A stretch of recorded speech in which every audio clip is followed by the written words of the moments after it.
Pasamos al capítulo 2, titulado Key Factors Explaining Critical Swimming Speed in Freshwater Fish, a Review and Statistical Analysis for Iberian Species. Este capítulo ha sido publicado en Scientific Reports en el año 2020. En este caso, queríamos evaluar el rendimiento de natación de los peces ibéricos. Como hemos comentado anteriormente, este rasgo es fundamental para los organismos acuáticos, ya que de él dependen la reproducción, las interacciones entre el depredador y la presa, la migración y también puede depender de ello la selección del hábitat. Normalmente, en peces, este rendimiento de natación se mide a través de la velocidad crítica de natación, o UCRI, ¿vale?, que se mide en unas condiciones controladas en el laboratorio, donde el individuo se introduce en un túnel de natación y permanece nadando contracorriente.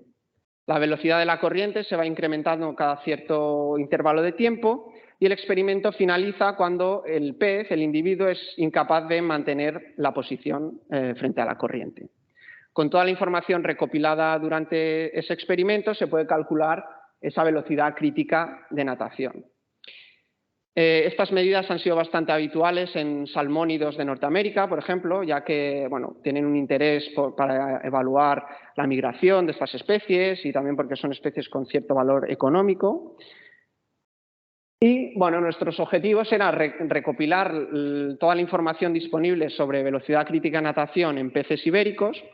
y evaluar la importancia de diferentes predictores a la hora de condicionar ese rendimiento de natación. Finalmente, también queríamos evaluar si existían diferencias en ese rendimiento de natación entre especies autóctonas y especies introducidas de la península ibérica.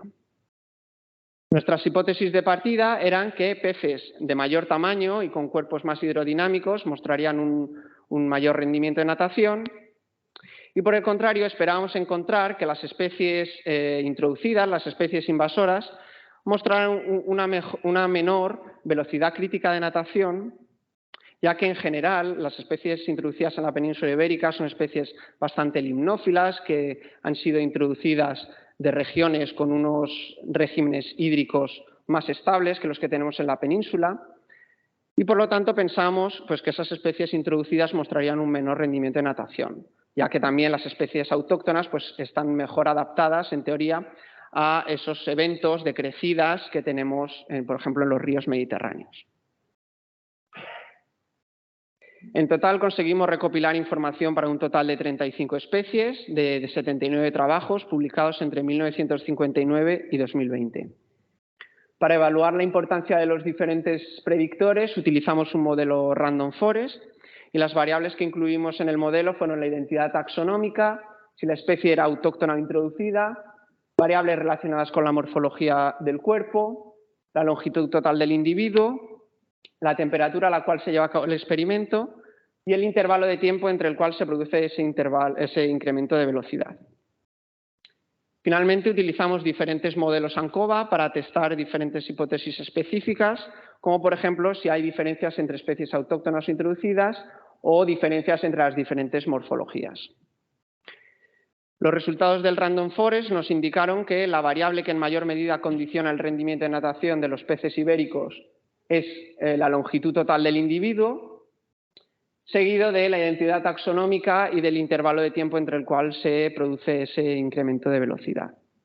Las variables que quedaron como menos relevantes fueron la temperatura del agua, la morfología del cuerpo y si la especie era autóctona o introducida.